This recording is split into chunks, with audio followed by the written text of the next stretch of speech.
Hello friends, welcome to Unacademy. મારું નામ વિવેક માણિયા છે. હું 5 વર્ષથી ઇન્ડિયન પોલિટી, ઇન્ડિયન ઇકોનોમી અને કરંટ અફેર્સના લેક્ચર લઉં છું. જોઈએ અનએકેડમી સાથે જોડાઈને કેવી રીતે આપણે ગુજરાત પબ્લિક સર્વિસ કમિશનની એક્ઝામ પાસ કરી શકીએ. તો અનએકેડમીનો બેનિફિટ એ છે કે ત્યાં ડેઇલી લાઈવ ક્લાસીસ હોય છે. રોજે કોઈને કોઈ ફેકલ્ટી આવીને તમને લાઈવ ભણાવતી હોય છે, જેથી કરીને તમને કોઈ પણ પ્રકારનો ડાઉટ થાય તો તમે કમેન્ટમાં એટ અ ટાઈમ પૂછી શકો છો. જેટલા પણ કોર્સ છે એ બહુ સ્ટ્રક્ચર મેનરમાં ડિઝાઇન કરવામાં આવેલા છે કે જે તમને એક્ઝામમાં ડાયરેક્ટલી મદદરૂપ થઈ શકે. આપણને ખ્યાલ છે કે કોમ્પિટિટિવ એક્ઝામમાં આપણી પાસે વાંચવા માટે એટલું બધું કન્ટેન્ટ અવેલેબલ હોય છે કે કન્ફ્યુઝ થઈ જઈએ છીએ. એનું પ્રોપર કમ્પાઇલેશન થવું મુશ્કેલ છે.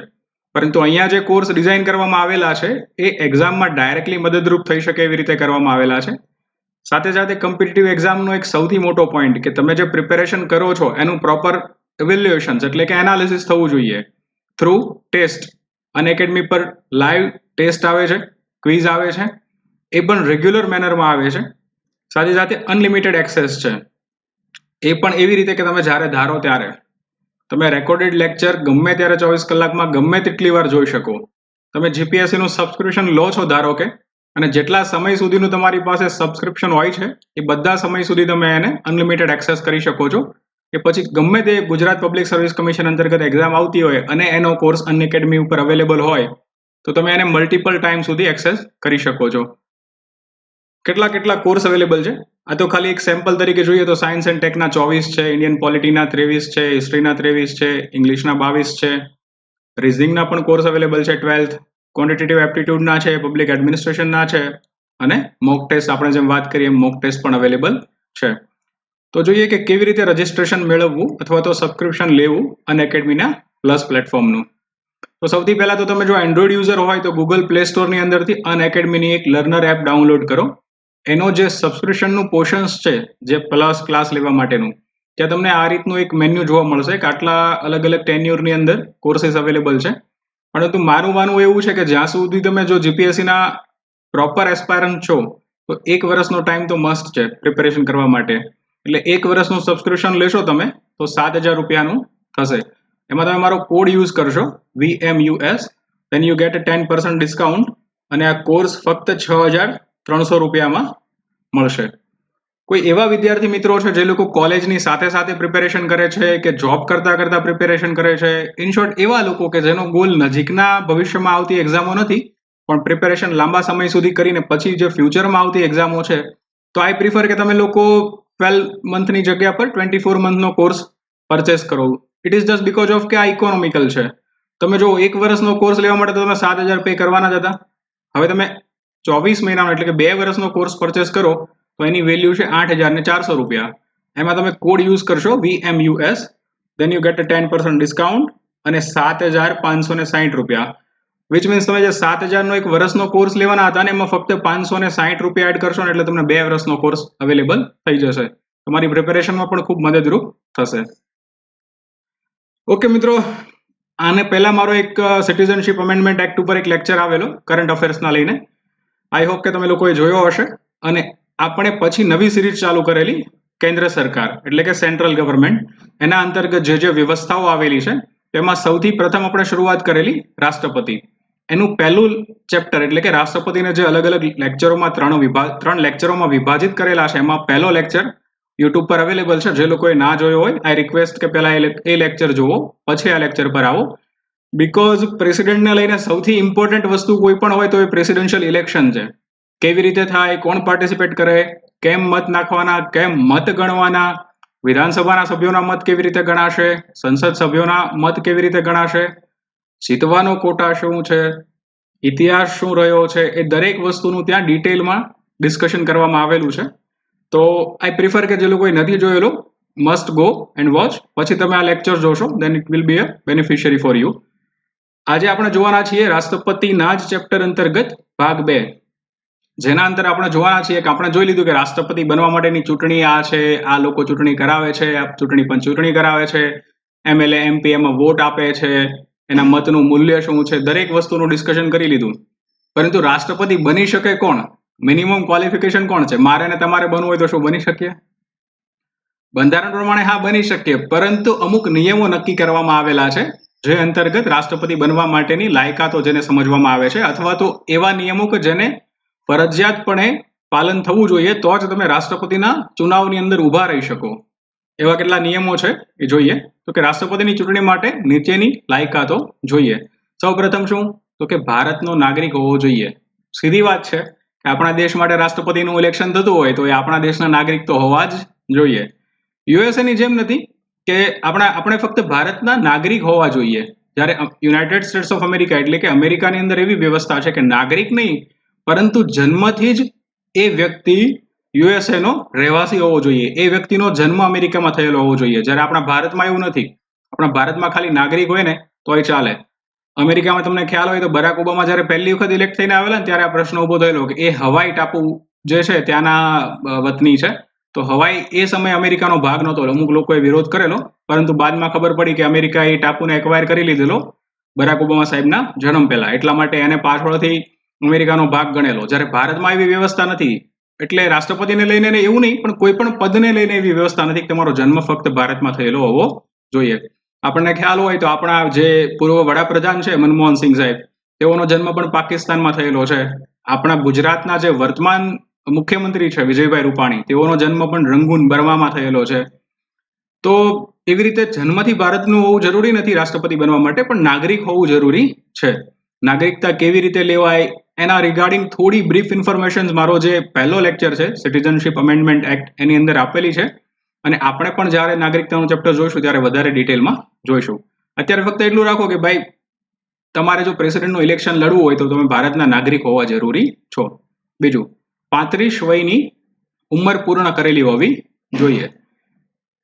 આ મિનિમમ રિક્વાયરમેન્ટ છે કે તમે 35 વર્ષના તો હોવા જ જોઈએ. એટલે કાલે ઉઠીને કોઈ નાનો એવો માણસ આવીને દેશનો રાષ્ટ્રપતિ બનવાની જીદ ન કરી શકે. બંધારણમાં જે ઉલ્લેખ કરવામાં આવેલો છે એ પ્રમાણે અપેક્ષા એવી રાખવામાં આવે છે કે કોઈ મેચ્યોર માણસ એ પદને નિભાવે. તે લોકસભાના સભ્ય તરીકેની ચૂંટણી માટેની લાયકાત ધરાવતા હોવા જોઈએ, અથવા તો લાયક હોવા જોઈએ. આ વસ્તુ યાદ રાખજો, કેમ કે જ્યારે ઉપરાષ્ટ્રપતિ ભણીશું ને ત્યારે આજે લોકસભાની લાયકાત છે ને એની જગ્યા પર ઉપરાષ્ટ્રપતિમાં આવશે કે રાજ્યસભાની લાયકાત ધરાવતા હોવા જોઈએ. કેમ કે ઉપરાષ્ટ્રપતિ છે એ રાજ્યસભાના ચેરમેન છે. રાષ્ટ્રપતિ બનવા માટે તમે લોકસભાના સભ્ય તરીકેની લાયકાત ધરાવતા હોવા જોઈએ. લોકસભાના સભ્યો બનવા માટેની બહુ બધી લાયકાતો છે. એમાં પણ સેમ વસ્તુ છે કે ભારતના નાગરિક હોવા જોઈએ, 25 વર્ષની ઉંમર પૂર્ણ કરેલી હોવી જોઈએ, અને વિવિધ પ્રકારની લાયકાતો છે. એ આપણે થોડા જ સમય પછી જ્યારે પાર્લામેન્ટ ચાલુ કરીશું ને ત્યારે ડિટેલમાં એક વસ્તુ ઉપર ધ્યાન આપીશું. અત્યારે સમય મર્યાદા છે અને ચેપ્ટર પૂરું પણ કરવાનું છે, તો યાદ રાખો ટર્મ્સ જેટલી છે જે ફરજિયાતપણે, તો કે એક તો ભારતના નાગરિક, 35 વર્ષની ઉંમર પૂર્ણ થયેલી હોવી જોઈએ, અને ત્રીજું કે લોકસભાના સભ્ય તરીકે ચૂંટણી માટે લાયક હોવા જોઈએ. ચોથું, તેઓ સંઘ હેઠળના કોઈ પણ નફાકારક હોદ્દા એટલે કે લાભનું પદ ધરાવતા હોવા જોઈએ નહીં. લાભનું પદ એટલે સિમ્પલ વસ્તુ ડેફિનેશન પહેલા જોઈ લઈએ કે કેન્દ્ર સરકાર અથવા કોઈ પણ રાજ્ય સરકાર અથવા કોઈ પણ સ્થાનિક સત્તા અથવા કોઈ પણ અન્ય જાહેર સત્તામાં લાભનું પદ ગ્રહણ કરેલું હોવું જોઈએ નહીં. લાભના પદનો મતલબ સીધો એવો થાય કે કોઈ એવી જગ્યા પર ન હોવો જોઈએ કે જ્યાંથી તેને પગાર મળતો હોય. ઇન શોર્ટ, જે રાષ્ટ્રપતિ બનવા માંગે છે એ કોઈ ઓફિસ ઓફ પ્રોફિટ ન ધરાવતો હોવો જોઈએ. એ કોઈની નીચે કાર્ય ન કરતા હોવા જોઈએ. કારણ કે એવું માનવામાં આવે છે કે હું કોઈ સંગઠનની નીચે કાર્ય કરતો હોય ને કોઈ સંગઠન મને પૈસા આપતું હોય અને હું રાષ્ટ્રપતિ બનું, તો સીધી વાત છે કે મારું એ સંગઠન પ્રત્યે, વ્યક્તિ પ્રત્યે, સંસ્થા પ્રત્યે એક બાયસ નજરિયો આવે. એક પ્રકારનો ભેદભાવપૂર્ણ વસ્તુ થઈ શકે. બીજો સિમ્પલ મતલબ એવો છે આ વસ્તુ રાખવાનો કે તમે લાભનું પદ ધરાવો છો એટલે કોઈ પણ જગ્યાએથી તમે સત્તા મેળવો, પૈસા આર્થિક રીતે મેળવો છો, વિચ મીન્સ તમારી ઉપર કોઈ ઓથોરિટી હશે. હવે ભારત દેશના તમે રાષ્ટ્રપતિ બનતા હોય ત્યારે ભારત આખા સમૂચા દેશનું તમે પ્રતિનિધિત્વ કરતા હોય, જેમ આપણે પહેલા લેક્ચરમાં જોયેલું કે એકતા અખંડિતતાનું પ્રતીક છે રાષ્ટ્રપતિ. હવે એ માણસ કોઈ બીજા પાસેથી પગાર લઈને જીવતો હોય અથવા તો એનો કોઈ બોસ હોય તો ભારતના રાષ્ટ્રપતિ છે એ સહી મહિનામાં રાષ્ટ્રપતિ ગણવામાં આવશે? આપણને એવું ગમશે કે આપણા રાષ્ટ્રપતિ છે એ કોઈને ત્યાં જોબ કરે છે? એટલે બંધારણની અંદર એ વસ્તુનો સ્પષ્ટ ઉલ્લેખ છે કે કોઈ પણ પ્રકારે લાભનું પદ ધરાવતા હોવા જોઈએ નહીં. આપણે પાછલા લેક્ચરમાં જ્યારે જોયેલું પીએ સંઘમાં વર્સિસ જે પ્રણવ મુખર્જીનું ઇલેક્શન થયેલું ત્યારે પીએ સંઘમાં સાહેબે સુપ્રીમ કોર્ટમાં જે પિટિશન કરેલી કે પ્રણવ મુખર્જી સાહેબ છે એ ઇન્ડિયન સ્ટેટિસ્ટિકલ ઇન્સ્ટિટ્યૂટની અંદર ચેરમેન છે અને લાભનું પદ ધરાવે છે. એવું કંઈ હતું નહીં, એટલા માટે પિટિશન સુપ્રીમ કોર્ટે રદ કરેલી. પરંતુ કન્ડિશન એ પણ છે કે લાભનું પદ ધરાવતા હોવા જોઈએ નહીં. પણ અમુક એવા અપવાદો છે કે જેને લાભનું પદ ગણવામાં આવશે નહીં, ભલે સેલેરી ત્યાંથી મળતી હોય અથવા તો એ લોકો સર્વિંગ હોય એના અંતર્ગત. જેમ કે સિટિંગ પ્રેસિડેન્ટ છે, કોઈ એવા વ્યક્તિ જે રાષ્ટ્રપતિ છે અને એને રાષ્ટ્રપતિ માટે ફરી વખત ચૂંટાવવું છે, તો રાષ્ટ્રપતિ તરીકે તેને પગાર મળતો હશે તો એને લાભનું પદ નહીં ગણવામાં આવે. ભારતની અંદર આવું એક જ વખત થયેલું છે કે જેને આપણે બાબુજી કહીએ છીએ, રાજેન્દ્ર પ્રસાદ, એ 2 વખત ભારતના રાષ્ટ્રપતિ બનેલા. તો એક એવી રીતે કોઈ બીજા રાષ્ટ્રપતિ છે જે અત્યારે રામનાથ સાહેબને એવું લાગે કે મારે હજી રાષ્ટ્રપતિનો ચુનાવ લડવો છે, તો એ આવતા રાષ્ટ્રપતિના ચુનાવની અંદર નોમિનેશન ફાઇલ કરી શકે, એને લાભનું પદ ગણવામાં આવશે નહીં. વાઇસ પ્રેસિડેન્ટના આધારે તો એને કોઈ પગાર નથી આપવામાં આવતો. બંધારણની અંદર તમને જાણીને નવાઈ થશે કે આપણા બંધારણના નિયમો પ્રમાણે ભારત દેશના જે ઉપરાષ્ટ્રપતિ હોય છે એ ફ્રીમાં કામ કરે છે, કેમ કે બંધારણમાં કોઈ પણ જગ્યાએ એવો ઉલ્લેખ નથી કે વાઇસ પ્રેસિડેન્ટને કેટલો પગાર આપવો. એને જે પણ કોઈ મહેનતાણું મળે છે એ રાજ્યસભાના ચેરમેન તરીકે મળે છે. ઇન શોર્ટ, જે વાઇસ પ્રેસિડેન્ટ છે એને ઇલેક્શન લડવું છે પ્રેસિડેન્ટનું, જેમ કે જે રાજેન્દ્ર પ્રસાદ હતા એના પછી જે સર્વપલ્લી રાધાકૃષ્ણન હતા તેઓ વાઇસ પ્રેસિડેન્ટ હતા, તો તે પણ લડી શકે, ભલે એને પગાર મળતો, એને લાભનું પદ ગણવામાં આવશે નહીં. બીજું, કોઈ પણ રાજ્યના રાજ્યપાલ હોય, જેમ કે અત્યારે આપણે ખબર છે કે જે રામનાથ કોવિંદ સાહેબ છે એ બિહારના રાજ્યપાલ હતા, તો એવી જે કોઈ વસ્તુ હોય કે રાજ્યપાલ હોય એને પણ લાભનું પદ ગણવામાં આવશે નહીં, જ્યારે રાજ્યપાલને પણ કેન્દ્ર સરકાર તરફથી પગાર મળતો હોય છે. અને કેન્દ્ર અને રાજ્ય સરકારના કોઈ પણ મંત્રીને નફાનો હોદ્દો હોવાનું માનવામાં આવતું નથી અને એ લોકો રાષ્ટ્રપતિ પદના ઉમેદવાર તરીકે લાયક માનવામાં આવે છે. પ્રણવ મુખર્જી છે એ પોતે કદાચ મને ખ્યાલ છે ત્યાં સુધી ફાઇનાન્સ મિનિસ્ટર હતા, અથવા તો એવા ઘણા મંત્રીઓ હતા કે જે મંત્રી પદે હોય અને એને રાષ્ટ્રપતિ બનાવવામાં આવતા હોય. જેમ કે વેંકૈયા નાયડુ હતા, તો એ પણ કોઈ એવું પદ ભારતીય જનતા પાર્ટી અંતર્ગત ધરાવતા હતા જ્યારે એને ઉપરાષ્ટ્રપતિ બનાવવામાં આવેલા. તો આવા જે એક્સેપ્શનો છે કે કોઈ રાજનૈતિક રીતે સક્રિય હોય માણસ અને એને પગાર મળતો હોય ભારત સરકારની અંતર્ગત, તો આટલા 4 વસ્તુમાંથી તેને બાકાત રાખવામાં આવશે, એને લાભનું પદ ગણવામાં આવશે નહીં. જોઈએ બીજી શું વ્યવસ્થા છે, તો કે રાષ્ટ્રપતિની ચૂંટણી માટે ઉમેદવારોના નામાંકનને ઓછામાં ઓછા 50 મતદારો શબ્દ છે, ખાસ યાદ રાખજો, મતદારો દ્વારા પ્રસ્તાવક તરીકે સમર્થન કરવું આવશ્યક છે. હવે મતદારો છે ને, આપણે જેમ જોયેલું કે કોણ વોટ નાખી શકે, તો MP પણ નાખી શકે અને MLA પણ નાખી શકે. તો જે વોટ નાખી શકે છે MP અને MLA, એમાંથી કોઈ પણ એવા 50 લોકો એ પ્રસ્તાવક તરીકે એને સમર્થન આપવા જોઈએ કે હા, આ માણસ રાષ્ટ્રપતિ બને, અમે એ વાતનો પ્રસ્તાવ કરીએ છીએ. બીજું, અને બીજા 50 મતદારોનો ટેકો હોવો જરૂરી છે, સપોર્ટ હોવો જરૂરી છે. એટલે કે ટોટલ 100 લોકો, 50 લોકો છે એ પ્રસ્તાવક અને 50 લોકો છે એનો ટેકો જરૂરી છે. એટલે કુલ 100 લોકોનો સપોર્ટ હશે ત્યારે તમે પ્રેસિડેન્ટ માટે ફોર્મ ફિલઅપ કરી શકો, તમે પ્રેસિડેન્શિયલ કેન્ડિડેટ કન્સિડર થઈ શકો. પહેલા બંધારણ જ્યારે બનવામાં આવેલું ત્યારે એવી વ્યવસ્થા નહોતી. કારણ કે બંધારણ જ્યારે બનાવવામાં આવેલું ત્યારે એવું હતું કે 2 લોકો ખાલી તમને પ્રસ્તાવક તરીકે હા પાડી દે અને 2 લોકો તમને સપોર્ટ આપે, ટેકો આપે, અનુમોદન આપે તમારા પ્રસ્તાવને, એટલે તમે રાષ્ટ્રપતિ પદ માટે ઉમેદવાર તરીકે ઊભા રહી શકો. પરંતુ ત્યારબાદ એવી અમુક ઘટનાઓ થઈ કે જેને લઈને આ વસ્તુ સમયાંતરે વધારેલી. મેં તમને કીધેલું જ્યારે કે presidential and vice presidential act બનાવવામાં આવેલો 1952માં, એના અંતર્ગત જે 3 થી 4 સુધારા કરેલા, એ સુધારા આ વસ્તુને લઈને હતા. પહેલા 2 હતા, પછી 10 કરવામાં આવ્યા, પછી અત્યારે છેલ્લે 50 પ્રસ્તાવકો અને 50 લોકોનો ટેકો જરૂરી બનાવવામાં આવ્યો. હવે આ એટલા માટે કરવામાં આવેલું કે એવી અમુક ઘટનાઓ બનેલી. ઉદાહરણ તરીકે જોઈએ તો કે એક હરિયાણાના હતા ચૌધરી હરિરામ કરીને, એ 4 વખત પ્રેસિડેન્ટનું ઇલેક્શન લડેલા. પહેલી વખત રાજેન્દ્ર બાબુ સામુ લડેલા, બીજી વખત પણ એની સામુ લડેલા, ત્રીજી વખત સર્વપલ્લી રાધાકૃષ્ણન સામુ લડેલા અને ચોથી વખત ડોક્ટર ઝાકીર હુસૈનની વિરુદ્ધમાં લડેલા. પહેલી વખત જ્યારે રાધાકૃષ્ણન સામુ ડોક્ટર રાજેન્દ્ર પ્રસાદની વિરુદ્ધમાં લડ્યા ત્યારે તો એના સિવાય પણ લોકો હતા, પણ બીજી વખત જ્યારે રાજેન્દ્ર પ્રસાદ પ્રેસિડેન્શિયલ ઇલેક્શનમાં આવેલા ત્યારે એની ખ્યાતિ એટલી બધી હતી કે વિરોધ પક્ષમાંથી પણ કોઈ એની સમક્ષ કેન્ડિડેટ ઉમેદવાર ઉભો રાખવા તૈયાર નહોતું. એ સમયે પણ ચૌધરી હરિરામ રાજેન્દ્ર પ્રસાદની વિરુદ્ધમાં ઉભા રહેલા. સેમ બીજું એવું થયેલું કે ડોક્ટર સર્વપલ્લી રાધાકૃષ્ણન જ્યારે પ્રેસિડેન્શિયલ કેન્ડિડેટ તરીકે ઉભા રહે છે, હવે એ ઓલરેડી 10 વર્ષથી ઉપરાષ્ટ્રપતિ તો હતા જ તે, તો એની છબી પણ એટલી સાફ હતી કે કોઈ પણ વિપક્ષની પાર્ટીએ બીજા કોઈ નેતાને ઉતારવાનું એના વિરુદ્ધમાં યોગ્ય નહોતું સમજેલું. એ સમયે પણ ચૌધરી હરિરામ હતા. અને એ પછી ડોક્ટર ઝાકીર હુસેન જ્યારે ચૂંટણી લડવા માટે આવે છે ત્યારે પણ પોતે પ્રેસિડેન્શિયલ કેન્ડિડેટ તરીકેનું ફોર્મ ભરે છે. એની જિંદગીમાં ચૌધરી હરિરામજી હતા એ 2 વખત લોકસભાનો ચુનાવ પણ લડેલા, એ પણ હારી ગયેલા, અને 4 વખત રાષ્ટ્રપતિનો ચુનાવ પણ લડેલા, એ પણ હારી ગયેલા. એકચ્યુઅલી આવા નોન સિરિયસ કેન્ડિડેટ જેટલા હતા ને એને ઓછા કરવા જરૂરી હતા, કેમ કે 2 મતો તો તમે 2 MLA કોઈ પણ રાજ્યના ઓળખતા હોય, કોઈ પણ રાજ્યના બીજા 2 MLA ઓળખતા હોય, તમે રાષ્ટ્રપતિની ચૂંટણીમાં તો ઉભા રહી શકતા. તો આવા જે નોન જેન્યુઅન કેન્ડિડેટ હતા એને કંટ્રોલ કરવા માટે 50-50 લોકોનો સમર્થનની વાત કરવામાં આવેલી.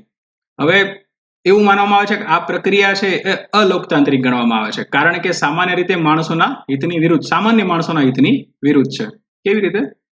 તો ભારત છે એ એક પ્રજાસત્તાક દેશ છે, રિપબ્લિક દેશ છે. એનો મતલબ કે દેશનો જે સર્વોચ્ચ લીડર હશે, દેશના જે સર્વોચ્ચ વડા હશે, તેની ચૂંટણી થશે અને એ ચૂંટણી માટે કોઈ પણ વ્યક્તિ ઊભા રહી શકશે. મેં શરૂઆતમાં કીધેલું કેન્ડિડેટની લાયકાત શું છે, તો કે આપણે પણ ઊભા રહી શકીએ ટર્મ્સ એન્ડ કન્ડિશન સાથે. હવે એમાં એવું માનવામાં આવે છે કે કોઈ સામાન્ય વ્યક્તિ હોય તો એ 100 MLA ની ક્યાંથી અથવા 100 MP નો ક્યાંથી સપોર્ટ જુટાવી શકે? તો કોઈ સામાન્ય વ્યક્તિ તો ઊભો રહેવા સક્ષમ જ નથી ને, એટલે આને અલોકતાંત્રિક માનવામાં આવે છે. પણ આ તો એક લેમેન લેંગ્વેજમાં થતી ક્રિટિસિઝમ છે, બહુ સિરિયસલી ન લેવી, કેમ કે જે જગ્યા પર તમારે 4000 થી વધારે લોકોના વોટ લેવાના છે, આપણે જોયેલું કેટલા લોકો વોટ નાખે છે કલેક્ટિવલી, MPs અને MLA આખા દેશના કન્સિડર થઈને 4000 થી વધારેનો આંકડો થાય છે. એ જગ્યા પર તમે જો 100 લોકોનું સમર્થન ન મેળવી શકતા હોય, અને એ 100 લોકોનું તમારે ફક્ત સમર્થન જોતું છે, એવું જરૂરી નથી કે 100 લોકો તમને વોટ નાખે, ફરજિયાત નથી, કેમ કે ગુપ્ત મતદાન છે, કોને કોને વોટ નાખ્યો એ તો ખબર હોવાની નથી.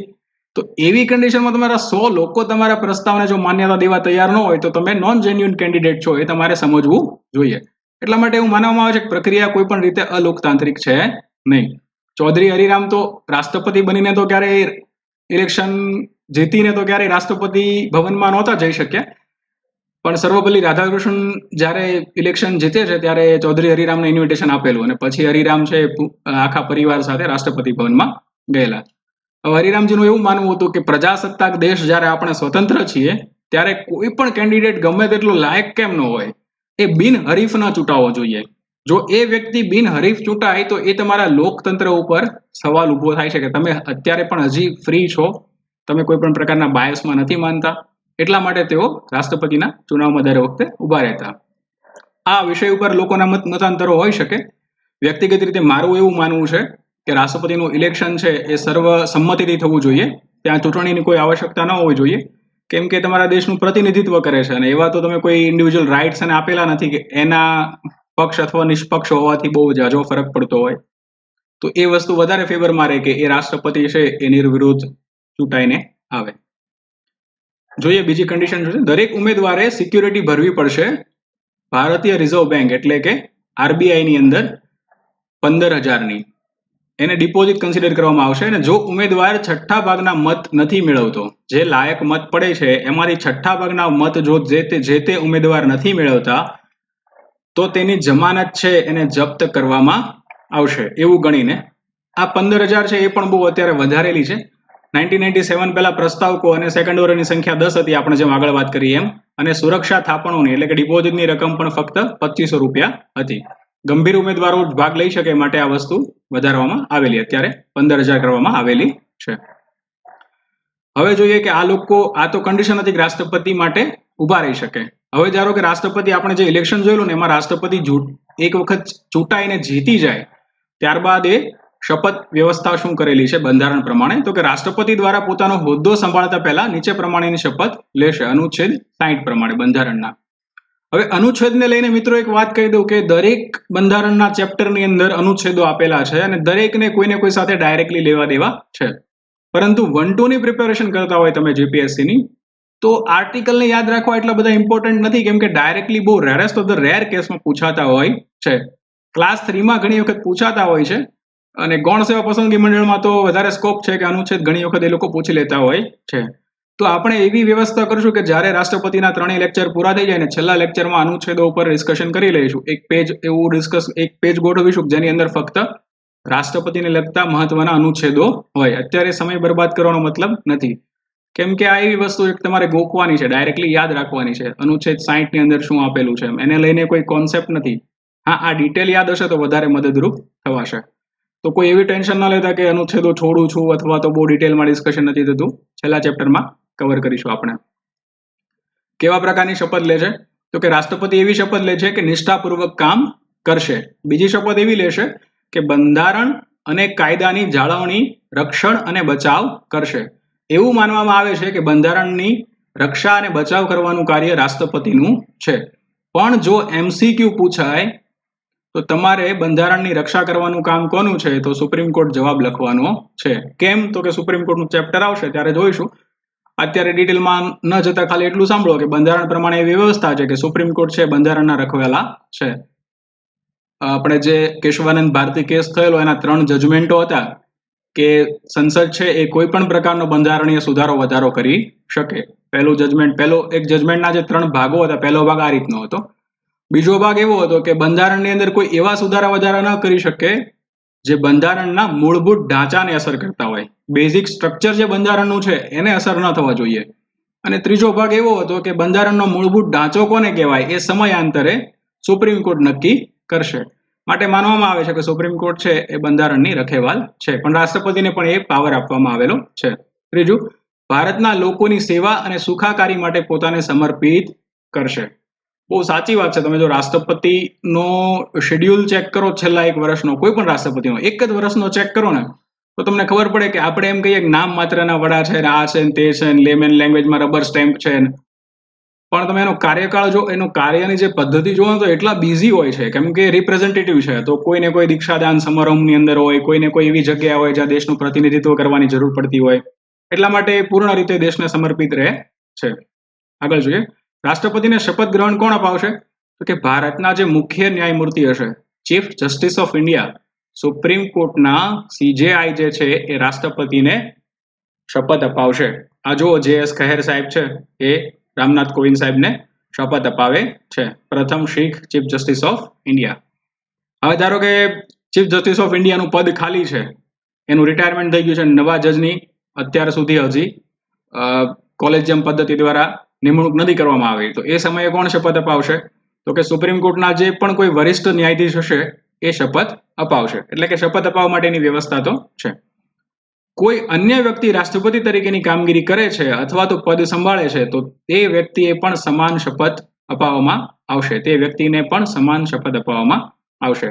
એટલે આ એક એવી પરિસ્થિતિ ઊભી થાય કે રાષ્ટ્રપતિ છે એ કોઈ પણ રીતે બીમાર છે કે કાર્ય કરવા માટે અસમર્થ છે, તો એ સમયે ઉપરાષ્ટ્રપતિ કાર્ય કરતા હોય કે ઉપરાષ્ટ્રપતિ પોતે પણ વિદેશની બહાર હોય અને રાષ્ટ્રપતિ બીમાર હોય તો ચીફ જસ્ટિસ ઓફ ઇન્ડિયા છે એની પાસે અધિકાર છે, એ પણ હાજર ન હોય તો કોઈ સર્વોચ્ચ જે ન્યાયાલય છે એના વરિષ્ઠ જજ હોય એ પણ રાષ્ટ્રપતિ તરીકે કામ કરી શકે. તો એવો કોઈ પણ વ્યક્તિ જો રાષ્ટ્રપતિ તરીકે કામ કરવા માટે આવશે ટેમ્પરરી સમય માટે, તો એ ભલે ટેમ્પરરી સમય માટે રાષ્ટ્રપતિનું કામ કરવા માટે આવતા હોય પણ ફરજિયાતપણે એને આ 3 શપથો અપાવવી પડશે. એટલે એ વ્યક્તિએ 3 શપથો લેવી પડશે. જોઈએ રાષ્ટ્રપતિ પદની શરતો શું છે? તો કે બંધારણ પ્રમાણે રાષ્ટ્રપતિ કાર્યાલય માટે નીચેની શરતો હોય છે. બંધારણ ભણતા હોય ત્યારે બંધારણ પ્રમાણે જ માનવું જરૂરી છે. બંધારણનું શું કહેવું છે, વ્યક્તિગત રીતે આપણો મતાંતરો આપણી વચ્ચે હોઈ શકે. તો કે બંધારણ એવું કહે છે કે જે કોઈ પણ વ્યક્તિ રાષ્ટ્રપતિ તરીકે ચૂંટાય છે, જે સંસદ ગૃહનો સભ્ય છે અથવા રાજ્ય વિધાનસભાના સભ્ય છે અને રાષ્ટ્રપતિ તરીકેની ઓફિસમાં તેઓ પ્રવેશ કરે તે તારીખથી ગૃહમાં તેનું સ્થાન ખાલી થઈ ગયું હોવાનું માનવામાં આવે છે. સમજો કે કોઈ એક MP છે, પ્રણવ મુખર્જી તે લઈએ આપણે, કે જેઓ MP છે, અથવા તો ધારો કે વિજયભાઈ રૂપાણી છે એને આપણે રાષ્ટ્રપતિ બનાવવા છે તો એ MLA છે. તો જ્યારે વિજયભાઈ રૂપાણી અથવા તો પ્રણવ મુખર્જી પ્રેસિડેન્શિયલ કેન્ડિડેટ માટે ફોર્મ ભરશે ને ત્યારે એ આ બેમાંથી એક પણ પદે રાજીનામું નહીં આપે. બીકોઝ એ શ્યોરિટી નથી કે જીતશે કે કેમ, કદાચ હારી જાય તો MP નો MLA નો રાષ્ટ્રપતિ બન્યા જ નહીં કેમ કે હારી ગયા. તો એ ડાયરેક્ટલી ફોર્મ ભરી શકે, ઇલેક્ટ કરી શકે. કેમ કે આપણે આગળ જોયું કે શરતોની અંદર જે લોકો MP છે, MLA છે, મંત્રીગણ છે એ લોકોને લાભનું પદ માનવામાં આવતું નથી. પરંતુ એક વખત જ્યારે રાષ્ટ્રપતિ તરીકે ચૂંટાઈ જાય અને પોતાની ઓફિસમાં જાય ત્યારે બાય ડિફોલ્ટ એનું MP નું પદ છે ને ખાલી થઈ જશે. એની માટે કોઈ વિધિ કરવી નહીં પડે, કોઈ પ્રોસેસ કરવી નહીં પડે, એને જઈને ફોર્મલ રેઝિગ્નેશન આપવું નહીં પડે. આઈડિયલી દરેક લોકો આપતા હોય છે. સામાન્ય વ્યવહારની અંદર એવા નિયમો છે કે જ્યારે રાષ્ટ્રપતિ માટે ચુનાવ માટે જાય ત્યારે પોતાનું પદ ખાલી કરીને જતા હોય છે. પણ જો નહીં કરીને જાય તો આ પદ ઓટોમેટિક ખાલી થઈ જશે. એવું સેમ વસ્તુ વિધાનસભા અને સંસદની અંદર પણ છે. જો કોઈ પણ એક MLA હોય એ સાંસદ તરીકે ચૂંટાય લોકસભાના, તો એ જો આમાં રેઝિગ્નેશન નથી આપતો તો બાય ડિફોલ્ટ એનું પદ ખાલી થઈ જશે. જે હાયર પદ હોય ને, જે હાયર ઓથોરિટી, એ પ્રિવેલ કરશે, બરાબર. તો અહીંયા MLA અને MP કરતા તો બાય ડિફોલ્ટ સીધી વસ્તુ છે કે રાષ્ટ્રપતિ છે એ ઉચ્ચ અધિકારી છે, તો એનું પદ રહેશે અને નીચેનું જે પદ હશે એ ખાલી થઈ જશે. આગળ જોઈએ કે તેણે અન્ય કોઈ પણ લાભનું પદ રાખવું નહીં. આપણે જેમ વાત કરી એમ તે કોઈ પણ જગ્યાએથી સેલેરાઇડ માણસ હોવા જોઈએ નહીં, સેલેરાઇડ એમ્પ્લોય હોવા જોઈએ નહીં. તેઓને ભાડાની ચૂકવણી કર્યા વિના રાષ્ટ્રપતિ ભવનમાં નિવાસ કરી શકશે. એટલે કે રાષ્ટ્રપતિ ભવન તેઓનું આધિકારિક નિવાસ સ્થાન છે. ત્યાં તે તેના પરિવાર સાથે રહી શકશે કોઈ પણ પ્રકારનું ભાડું ભર્યા વગર. ચોથું જોઈ લઈએ, પછી એક વાત કહું. બહુ આ રાષ્ટ્રપતિ ભવનના ભાડાને લઈને એક બહુ મસ્ત વાત મને અચાનક યાદ આવી છે. તો રાષ્ટ્રપતિ નાણાં ભથ્થા અને વિશેષાધિકારો માટે હકદાર છે, જે સંસદો દ્વારા સમયાંતરે નક્કી કરવામાં આવે છે.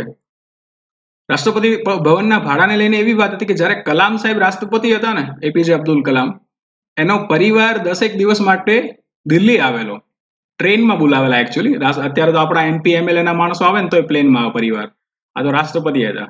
તો એના પરિવારના લોકો 10 દિવસ માટે દિલ્હી આવેલા રાષ્ટ્રપતિ ભવન જોવા માટે અને દિલ્હીની બધી વસ્તુ જોવા માટે અને બધું દિલ્હી દર્શન માટે, ઇન શોર્ટ. તો એ લોકો 10 દિવસ રહ્યા, આવ્યા ત્યારથી લઈને ગયા ત્યાં સુધી 3,52,000 રૂપિયાનો ખર્ચો થયેલો. હવે સામાન્ય રીતે આ 3,52,000 રૂપિયા છે ને એ રાષ્ટ્રપતિને ચૂકવવાના નથી હોતા, કેમ કે રાષ્ટ્રપતિને જે મળતા વિશેષાધિકારો ભથ્થા છે ને એની અંદર કન્સિડર થાય છે કે એના પરિવારવાળા લોકો આવે ને તો એને હરવા ફરવા માટે લઈ જાય, એની વ્યવસ્થા કેન્દ્ર સરકાર કરશે. પરંતુ APJ અબ્દુલ કલામ સાહેબે 3,52,000નો ચેક એના સેક્રેટરીને આપેલો અને કીધેલું કે આ બધો ખર્ચો જે કાંઈ પણ થયો છે ને, રહેવાથી લઈને ખાવા સુધીનો, એના સેક્રેટરી બહુ ક્લિયર સ્ટેટમેન્ટ આપે છે કે માઇનોરથી માઇનોર ખર્ચો પણ કલામ સાહેબે ગણીને પૈસા ચૂકવી દીધેલા. અને એટલા માટે તે એ રાજ્યના અથવા તો રાષ્ટ્રના રાષ્ટ્રપતિ કહેવાતા હતા, કે એક સામાન્ય જન છે ને એના રાષ્ટ્રપતિ ડોક્ટર કલામ. એના ઉદાહરણોની, એના પ્રેરક પ્રસંગોની વાત કરીએ તો લેક્ચર આખો એના ઉપર થાય, પણ આ ભવનમાં નિવાસ કરવાની વાત હતી એટલા માટે યાદ આવેલું. જ્યારે બીજી બાજુ ભારતને એવા પણ રાષ્ટ્રપતિઓ મળેલા છે, કમનસીબ એવો શબ્દ નહીં વાપરીએ કેમ કે રાષ્ટ્રપતિ હતા ગમે તેમ તો પ્રતિભા દેવીસિંહ પાટીલ, કે જેવો ના વિદેશનો ખર્ચો કંઈ 205 કરોડ આજુબાજુનો હતો. એના કાર્યકાળ દરમિયાન એ લોકોએ 205 કરોડનો ખર્ચો કરેલો વિદેશ હરવા ફરવા માટે. જે દેશમાં લોકોને જમવાનું મળતું નથી, એજ્યુકેશનનો અભાવ છે, હોસ્પિટાલિટીનો અભાવ છે, દરેક હેલ્થ સેક્ટર એટલું વીક હોય, એ દેશના રાષ્ટ્રપતિ પરિવાર સાથે ફરવા માટે જાય. અને એવા બ્યોરા પણ છે કે પરિવારની સાથે ફરવા માટે ગયેલા હોય અને 205 કરોડનો ખર્ચો કરીને આવે, તો એક સીધી વાત છે કે ચર્ચા જન્મે. રાષ્ટ્રપતિના પગારો વિશે જોઈએ તો 2018માં સંસદે રાષ્ટ્રપતિના પગારમાં વધારો કરીને 1.5 લાખ રૂપિયા હતો પ્રતિ મહિને, જે વધારીને 1.50 એટલે કે 1.5 લાખ રૂપિયા હતો, જે વધારીને 5 લાખ મહિને કરી દીધેલો છે. તેમના પદની મુદ્દત હોય ત્યાં સુધી તેમના પગાર ભથ્થામાં ઘટાડા કરી શકાતા નથી. અનુચ્છેદ 59 એવું કહે છે. અન્ય અધિકારો શું છે તો કે રાષ્ટ્રપતિ અનેક સવલતો અને ઇમ્યુનિટી માટે હકદાર છે. તે તેના સત્તાવાર કાર્યો માટે કાનૂની જવાબદારીથી વ્યક્તિગત રક્ષા ભોગવે છે. તેમના કાર્યકાળ દરમિયાન તે કોઈ પણ ગુનાહિત કાર્યવાહીમાંથી મુક્ત ગણવામાં આવે છે. એટલે સામાન્ય રીતે આ એક્ઝામ્પલનો જો સાદો મતલબ કરીએ ને તો એવો થાય કે રાષ્ટ્રપતિ જો કોઈનું પોકેટ ચોરી લે ને તો પણ એની ઉપર કેસ નહીં થાય, અને રાષ્ટ્રપતિ જો કોઈનું ખૂન કરી લે ને તો પણ એની ઉપર કેસ નહીં થાય. પણ જો એવું માનવામાં આવે કે ભારત દેશના રાષ્ટ્રપતિ છે એ કોઈનું પોકેટ ચોરશે, પોકેટ પિકિંગ કરશે અથવા તો કોઈનું મર્ડર કરશે, એટલે આ જે સ્ટેટમેન્ટ છે ને એનો લેમેન લેંગ્વેજનો મતલબ આવો થાય. પણ વાસ્તવિક સંદર્ભમાં એવી વાત કરવામાં આવેલી છે કે રાષ્ટ્રપતિ કોઈ પણ પ્રકારનું કામ કરે આના માટે એને એટલા માટે જવાબદાર નથી ગણવામાં આવતા કે રાષ્ટ્રપતિ રહેતા સમયે એનું દરેક સ્ટેપ્સ, એનું દરેક પગલું છે ને એ કેન્દ્રીય મંત્રીમંડળની સલાહને આધારે, જે વડાપ્રધાન દ્વારા જેને ચેર કરવામાં આવતી, વડાપ્રધાન દ્વારા જે લીડ કરવામાં આવતી હોય એવી કેન્દ્રીય મંત્રીમંડળની સલાહને આધારે કરે છે. એટલા માટે એવો કોઈ એક્ટ છે જ નહીં જે રાષ્ટ્રપતિએ પોતે કરેલો હોય. એને સલાહ આપવામાં આવેલી છે ને એને કરેલો છે. હવે જે કાર્ય પોતે વ્યક્તિએ વ્યક્તિગત રીતે કર્યું જ નથી તો એની માટે તમે એને સજા કેવી રીતે આપી શકો? એટલા માટે એને રક્ષા આપવામાં આવેલી છે. પરંતુ તેના વ્યક્તિગત કૃત્યોના સંદર્ભે એટલે કાર્યોના સંદર્ભે તેની ધરપકડ અથવા તો કેદ કરી શકાતી નથી. જો કે 2 મહિનાની નોટિસ આપ્યા બાદ તેમની સામે કાર્યાલયની મુદ્દત દરમિયાન કરેલા તેમના વ્યક્તિગત કાર્ય માટે સિવિલ કાર્યવાહી શરૂ કરી શકાય છે. કોઈ ડોમેસ્ટિક વાયોલન્સનો કેસ હોય તો એ તમે ચલાવી શકો, પણ આવી કોઈ વસ્તુ વાસ્તવિકતામાં થતી નથી, પણ બંધારણીય પ્રોવિઝન છે. નિવૃત્તિ બાદ રાષ્ટ્રપતિને મળતી સવલતો. 2008માં રાષ્ટ્રપતિને મળતી નિવૃત્તિ બાદ પેન્શન વધારીને 3 લાખ વાર્ષિક અને 50% મહિના દીઠ પગાર કરવામાં આવેલો, જે ઓછો હતો. અહીંયા 1.5 લાખ હતો, વધારીને 2008માં 3 લાખ કરવામાં આવેલો. પૂર્વ રાષ્ટ્રપતિને સજ્જ નિવાસ, ફોન સુવિધાઓ, કાર, તબીબી સારવાર, મુસાફરીની સુવિધાઓ, સચિવાલય સ્ટાફ, ઓફિસ ખર્ચ તરીકે વાર્ષિક 1 લાખ રૂપિયા મળે છે. જોઈ લઈએ પછી આને એક્સપ્લેન કરું. પહેલા પોઈન્ટ કે મૃતક રાષ્ટ્રપતિની પત્નીને પણ નિવૃત્ત રાષ્ટ્રપતિના પેન્શનના 50%ના દરે કૌટુંબિક પેન્શન, એને પણ સજ્જ નિવાસ, ફોન સુવિધા, કાર, તબીબી સારવાર, મુસાફરી સુવિધા, સચિવાલય સ્ટાફ અને ઓફિસ ખર્ચ પેઠે 20,000 સુધીની રકમ મળે છે. ભારતના તમે એક વખત રાષ્ટ્રપતિ બનો અને તમે નિવૃત્ત થાઓ એટલે સીધી વાત છે કે તમે એનાથી નીચેના કોઈ પણ પદ માટે કાર્ય કરી શકો નહીં, કેમ કે એ એની પ્રતિષ્ઠાની વિરુદ્ધની વાત છે. તો તમે મને એવું કોઈ પણ એક પદ ભારતમાં બતાવો કે જે ભારતના રાષ્ટ્રપતિના પદ કરતા પણ નીચું હોય અથવા તો ઊંચું હોય. નીચા તો તમને બહુ બધા મળી જશે કે જે રાષ્ટ્રપતિના પદ કરતા પણ ઊંચું પદ છે ને ત્યાં જઈને માણસ કાર્ય કરે છે. એટલે વ્યવહારિક રીતે એવું શક્ય નથી કે જે એક વખત રાષ્ટ્રપતિ માણસ બને છે અને નિવૃત્ત થાય છે એ બીજા કોઈ પણ કાર્ય સાથે સુસંગત થઈ શકે અથવા કોઈ પણ જગ્યાએથી પોતાની રોજી મેળવી શકે. ઓલરેડી એક તો 70-75 વર્ષે તમે એને રાષ્ટ્રપતિ બનાવો, એ પણ નિવૃત્ત થાય ત્યારે એની પાસે કોઈ અધિકાર ન હોય તો કોઈ માણસ એવું કરવા માટે રાજી કેમ થાય? સીધી વાત છે. હવે જેમ કે રામનાથ કોવિંદ સાહેબ જ છે તો એ ગવર્નર હતા, સુપ્રીમ કોર્ટના લોયર છે, અવડા મોટા, બહુ વર્ષોથી પ્રેક્ટિસ કરે છે. હવે તમે એક તો એને કહો કે રાષ્ટ્રપતિ બનો, તમે નિવૃત્ત થઈ જશો પછી તમને કાંઈ મળશે નહીં, તો એ માણસ રાષ્ટ્રપતિ બનવા રાજી થાય? કેમ કે દરેક માણસ ગમે તેટલો આર્થિક રીતે સદ્ધર હોય અથવા તો મોરલી દેશ પ્રત્યે સમર્પિત હોય પણ એને પણ પોતાની સોશિયલ સિક્યુરિટીની જરૂર પડતી હોય છે. એ સોશિયલ સિક્યુરિટી અંતર્ગત આપણો દેશ એટલો બધો પણ ખરાબ નથી, એટલો બધો પણ ગરીબ કે એટલો બધો નીચો નથી કે પોતાના પૂર્વ રાષ્ટ્રપતિનું ધ્યાન પણ ન રાખે. ઓકે, રાષ્ટ્રપતિના કાર્યકાળ વિશે જોઈએ. કેટલા સમય સુધી રાષ્ટ્રપતિ પોતાની સત્તા પર રહી શકે? તો કે રાષ્ટ્રપતિના કાર્યાલયની મુદ્દત રાષ્ટ્રપતિ જે તારીખથી પદ સંભાળે ત્યારથી 5 વર્ષ સુધીની હોય છે, અનુચ્છેદ 56 અંતર્ગત. જો કે પોતે ઉપરાષ્ટ્રપતિને સંબોધીને રાજીનામું આપી શકે છે, અનુચ્છેદ 57 પ્રમાણે. એટલે કે ઓફિસ સંભાળે એ દિવસથી 5 વર્ષ સુધી રાષ્ટ્રપતિનો કાર્યકાળ હોય છે. અને એ વચ્ચે એને એવું કાંઈ થાય છે કે ભાઈ મારે રેઝિગ્નેશન આપવું છે તો એ ઉપરાષ્ટ્રપતિને સંબોધીને રાજીનામું આપી શકે છે. અને ઉપરાષ્ટ્રપતિને જો રાજીનામું આપવું હોય તો એ રાષ્ટ્રપતિને સંબોધીને રાજીનામું આપી શકે છે. કાલે જે લેક્ચરમાં આપણે જોયેલું કે વીવી ગીરીનો જે કેસ હતો, પોતે જ રાષ્ટ્રપતિ હતા અને પોતે જ ઉપરાષ્ટ્રપતિ હતા, તો પોતે જ પોતાનું રાજીનામું સ્વીકારેલું. વધુમાં રાષ્ટ્રપતિને મહાભિયોગની પ્રક્રિયા દ્વારા તેમના પદની મુદ્દત પૂર્ણ થાય એ પહેલા દૂર કરી શકાય છે. મહાભિયોગની પ્રક્રિયા આગળ જોઈએ, એટલે અત્યારે ખાલી યાદ રાખો કે એનો કાર્યકાળનો સમય કેવી રીતે, તો કે ભાઈ સિમ્પલ છે કે એક તો 5 વર્ષનો સમય જ્યારથી ઓફિસનું પદ સંભાળે ત્યારથી. બીજું, ઉપરાષ્ટ્રપતિને સંબોધીને રાજીનામું આપી શકે. ત્રીજું, તમે એને મહાભિયોગની પ્રક્રિયાથી દૂર કરી શકો. ચોથું, રાષ્ટ્રપતિ તેમના કાર્યકાળ સુધીના 5 વર્ષના કાર્યકાળથી આગળનો હોદ્દો રાખી શકે જ્યાં સુધી તેમના અનુગામી ચાર્જ ન સ્વીકારે. એક રાષ્ટ્રપતિનો 5 વર્ષનો કાર્યકાળ પૂરો થાય અને બીજા રાષ્ટ્રપતિની ચૂંટણી થવામાં અથવા તો પદ ગ્રહણ કરવામાં જો એ વચ્ચે કોઈ પણ પ્રકારનો સમય થશે તો એ સમય સુધી રાષ્ટ્રપતિ પોતે પદ સ્વીકારી શકશે. રાષ્ટ્રપતિ ફરીથી ચૂંટણી માટે પણ લાયક છે અને ગમે તેટલી વખત ચૂંટાઈ શકે છે. યુએસએમાં કોઈ પણ એક વ્યક્તિ રાષ્ટ્રપતિ બનવા માટે 2 થી વધારે વખત ચૂંટાઈ શકે નહીં. સીધી વાત છે. જો 2 થી વધારે વખત ચૂંટાઈ શકતા હોય ને તો બરાક ઓબામા અત્યારે પણ રાષ્ટ્રપતિ હોય અને જીવે ત્યાં સુધી રાષ્ટ્રપતિ હોય. મારું વ્યક્તિગત માનવું પણ એવું જ છે કે વિશ્વને બહુ વર્ષો પછી બરાક ઓબામા જેવા કોઈ લીડર મળ્યા હતા કે જેનો બેલેન્સ એટલું બધું હતું, કે જેનો પાવર એટલો બધો હતો, એની નીતિમત્તા કે એથિક્સ જે પણ વાત કરીએ એ બહુ જોરદાર હતું અને વિશ્વને ઘણું બેલેન્સ રાખેલું અને એ પછી ટ્રમ્પ સાહેબ આવ્યા ત્યારથી આપણને ખબર જ છે કે આર્થિક મોરચો હોય કે દેશો વચ્ચેના સંબંધો હોય, દરેક વસ્તુને લઈને કેવી હાલત થયેલી છે. પણ ભારતમાં એવું નથી કે ભારતમાં એક વ્યક્તિ ગમે તેટલી વખત રાષ્ટ્રપતિ બની શકે, પરંતુ બંધારણીય ઇતિહાસ ભારતનો છે એમાં ફક્ત રાજેન્દ્ર પ્રસાદ એક જ એવા રાષ્ટ્રપતિ હતા કે જેઓ 2 વખત સુધી રાષ્ટ્રપતિ બનેલા. બાકી બધા લોકોએ છોડી દેતા પદ.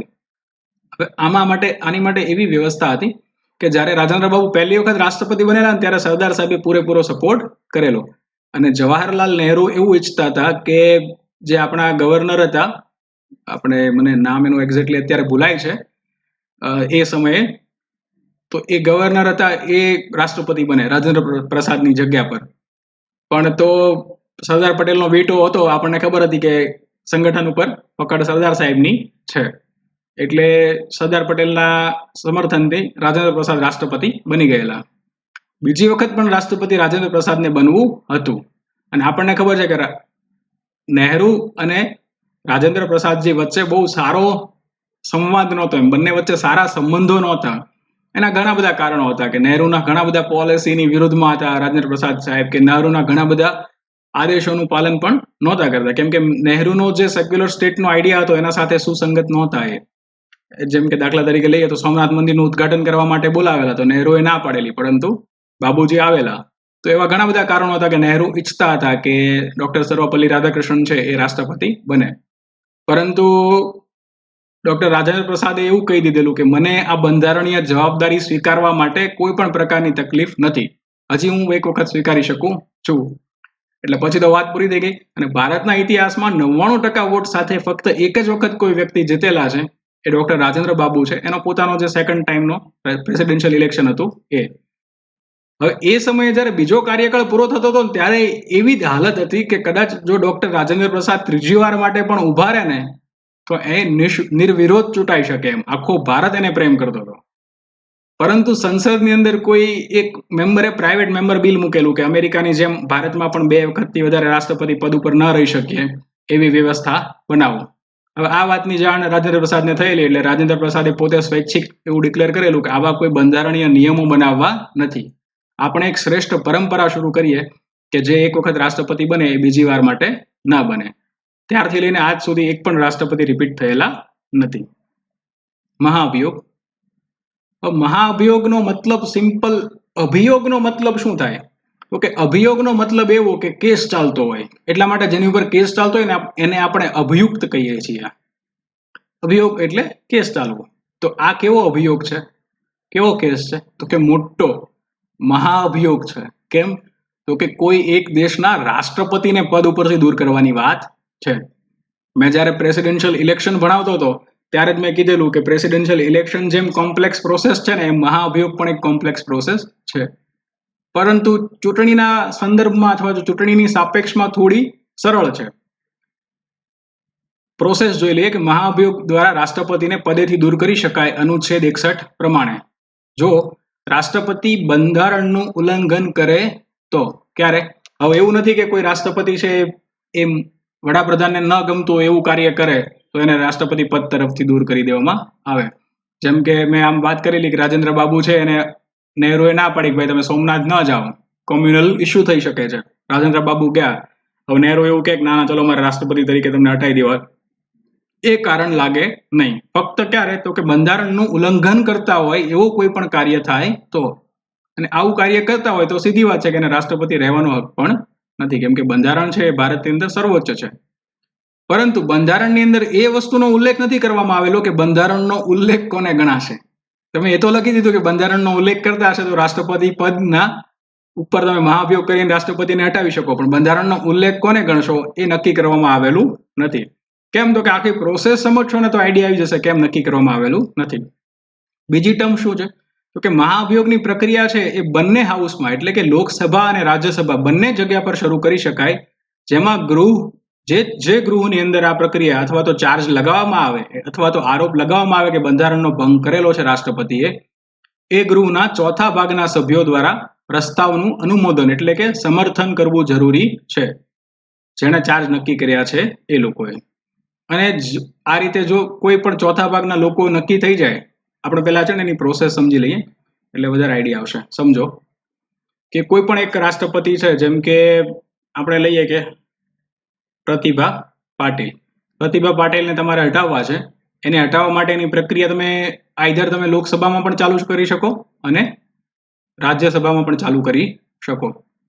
હવે તમારે કેવું છે કે ધારો કે આપણે અત્યારે ધારવા માટે સમજવા માટે સરળ ઉદાહરણ લઈએ કે લોકસભા અથવા રાજ્યસભા જ્યાં પણ ચાલુ કરે છે, આપણે લોકસભા જ ધારીએ એટલે સમજવામાં સરળતા રહે. લોકસભામાં ધારો કે પ્રસ્તાવની શરૂઆત કરે છે અને લોકસભાની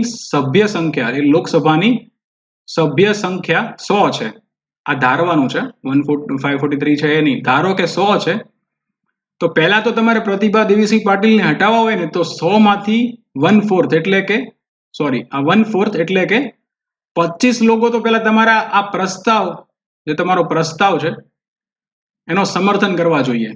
આ પ્રસ્તાવને તમારે લોકસભાના ટેબલ ઉપર લાવવા માટે આ 25 લોકો ધારો કે સમર્થન કરે છે, એ પછી શું તો કે તમારે પ્રતિભા દેવીસિંહ પાટીલને 14 દિવસની નોટિસ આપવાની એડવાન્સમાં કે અમે તમારી ઉપર મહાઅભિયોગની પ્રક્રિયા ચાલુ કરવા જઈ રહ્યા છીએ. ઓકે, 14 દિવસની નોટિસ આપ્યા બાદ શું તો કે ફરી વખત લોકસભાની અંદર આ બિલ આવશે ત્યારે લોકસભાની જે સભ્ય સંખ્યા છે એના 2/3 એટલે કે 100 ના 2/3 કેટલા થશે? Okay, approximately 66.66.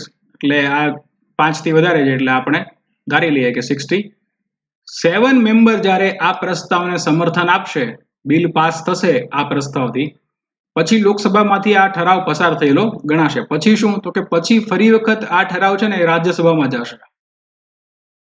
રાજ્યસભાની અંદર છે ને એક કમિટી બનાવવામાં આવશે. એ કમિટી રાષ્ટ્રપતિ ઉપર જે પ્રતિભા દેવીસિંહ પાટીલે જે બંધારણનો ભંગ કરેલો છે એવું આ 25 લોકોએ જે આરોપ લગાડેલો ને કે પ્રતિભા દેવીસિંહ પાટીલ છે બંધારણને ગાળો આપતા હતા, એવો કોઈ આર્ટિકલ લખેલો છે કે બંધારણ છે ભારતનું બહુ ખરાબ છે, એવો આરોપ ધારો કે 25 લોકોએ લગાડેલો છે, તો આ જે કમિટી હશે ને એ આ આરોપની તપાસ કરશે.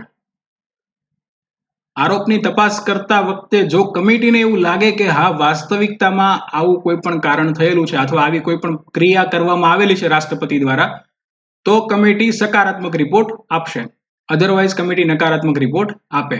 હવે સમજો કે આ બંને પ્રક્રિયા જ્યારે ચાલુ હોય ત્યારે કમિટીને પણ અને સદનને પણ રાષ્ટ્રપતિ પોતે જઈને હાજર રહીને ત્યાં સંબોધન કરી શકે છે, સમજાવી શકે છે કે ભાઈ તમે જેને બંધારણનું ઉલ્લંઘન માનો છો ને એ મારા દ્વારા આ કાર્યોને લઈને કરવામાં આવેલું છે, અથવા તો જેવું સમજવામાં આવે છે એવું નથી.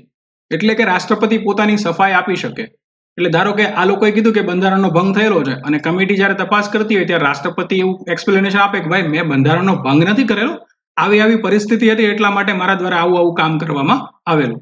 અને કમિટીને લાગે કે આ ભાઈ જેન્યુન આર્ગ્યુમેન્ટ છે, તો કમિટી છે ને એ પ્રસ્તાવને પડતો મૂકી દેશે. એટલે એ રાજ્યસભામાં ઇન્ટ્રોડ્યુસ થશે નહીં. એટલે મહાભિયોગનો પ્રસ્તાવ ત્યાં જ અંત આવી જશે. ધારો કે કમિટી રાષ્ટ્રપતિના આન્સરથી અથવા તો કમિટીને લાગે છે કે હા વાસ્તવિકતામાં રાષ્ટ્રપતિ દ્વારા જાણી જોઈને બંધારણનો ભંગ કરવામાં આવેલો છે, ત્યારે કમિટી સકારાત્મક રિપોર્ટ આપશે. એ સકારાત્મક રિપોર્ટ આપશે ત્યારબાદ રાજ્યસભાના પણ જેટલા મેમ્બર છે, ધારો કે એમાં પણ 100 મેમ્બર છે, એ રાજ્યસભાના 100 મેમ્બરમાંથી પણ 2/3 લોકો એટલે કે આપણે જોયું એમ 66.66 એટલે કે 67 લોકોની મેજોરિટીથી જ્યારે આ પ્રસ્તાવને આ ઠરાવને પસાર કરવામાં આવશે ત્યારે મહાઅભિયોગની પ્રક્રિયા પૂર્ણ થયેલી ગણાશે. ફક્ત ત્યારે. હવે પેચ સમજો શું છે, શું ફરક છે.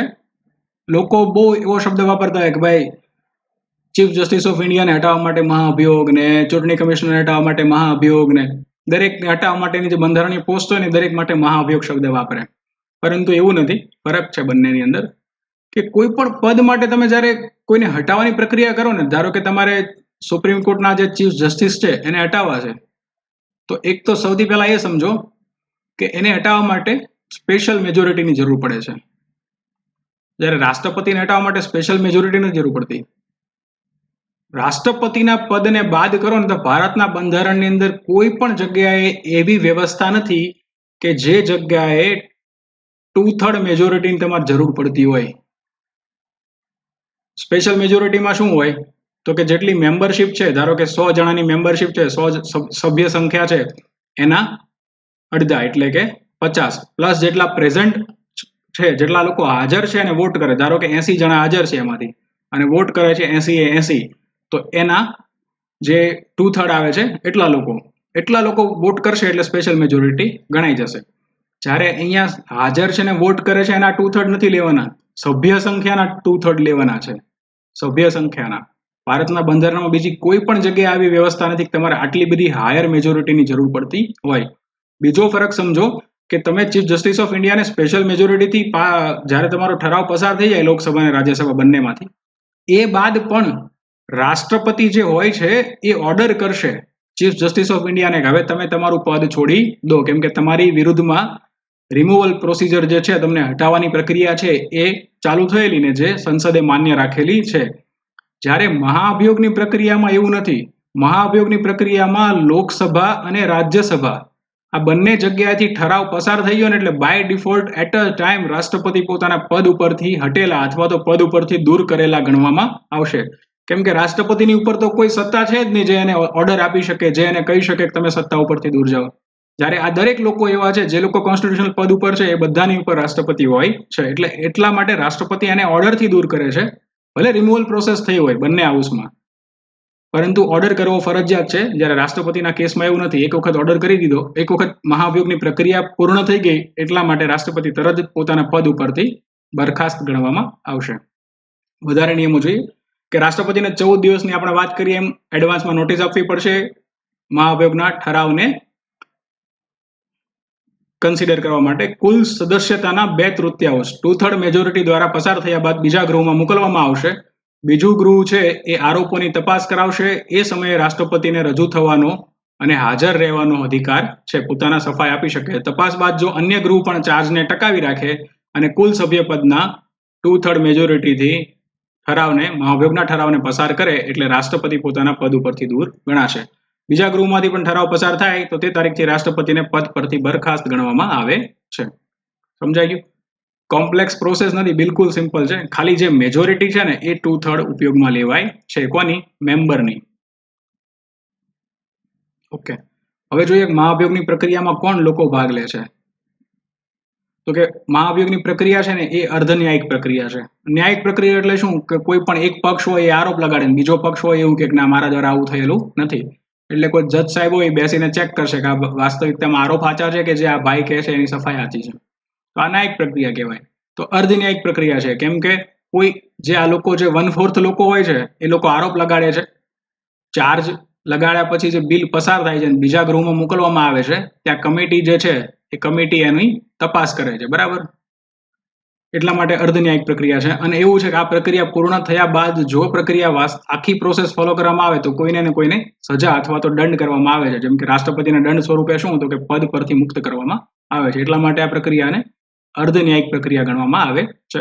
આટલું ડિટેલમાં નહીં પણ ક્યાંક એમસીક્યુના સંદર્ભમાં પૂછાઈ જાય તો કે રાષ્ટ્રપતિના દૂર કરવાની પ્રક્રિયા જે છે મહાભિયોગ એ કેવા પ્રકારની પ્રક્રિયા છે, લેજિસ્લેટિવ છે, એક્ઝિક્યુટિવ છે કે સેમી જ્યુડિશિયલ છે, એટલે કે અર્ધન્યાયિક છે.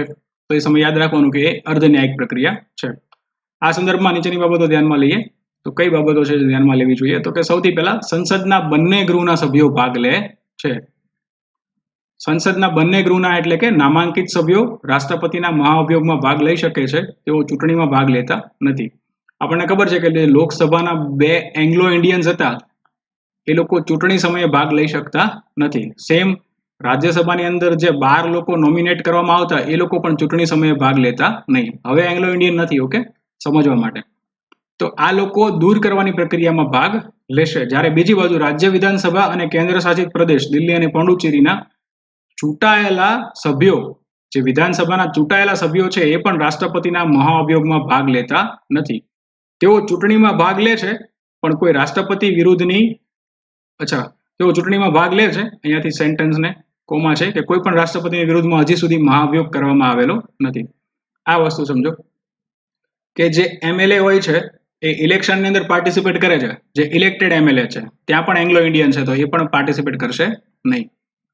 ઇલેક્ટેડ જે એમએલએ છે, જે ચૂંટાયેલા એમએલએ છે, વિધાનસભ્યો છે, એ ચૂંટણીમાં ભાગ લેશે પણ મહાઅભિયોગની પ્રક્રિયામાં ભાગ લેશે નહીં.